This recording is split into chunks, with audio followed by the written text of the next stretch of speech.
News Kannada ವಾಹಿನಿಗೆ ಸ್ವಾಗತ. ದಿನಾಂಕ 26/10/2025 ಲಿಂಗಸಗೂರು ತಾಲೂಕಿನ ಈಚನಾಳ ಗ್ರಾಮದ ಲೈನ್ಮನ್ ನಾಗರಾಜ್ ಡೊಳ್ಳಿನ್ 29 ವರ್ಷ ಗೋರೆಬಾಳ ಗ್ರಾಮ ಪಂಚಾಯಿತಿ ವ್ಯಾಪ್ತಿಯಲ್ಲಿ ಸೇವೆ ಸಲ್ಲಿಸ್ತಾ ಇದ್ರು.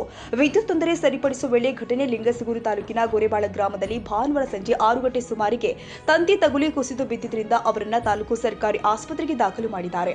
ಆದರೆ ದುರಾದೃಷ್ಟವಶಾತ್ ಚಿಕಿತ್ಸೆ ಫಲಕಾರಿಯಾಗದೆ ಸಾವನ್ನಪ್ಪಿದ್ದಾರೆ. ಇವರ ಸಾವಿನಿಂದ ಕುಟುಂಬಸ್ಥರ ಆಕ್ರಂದನ ಮುಗಿಲು ಮುಟ್ಟಿದೆ.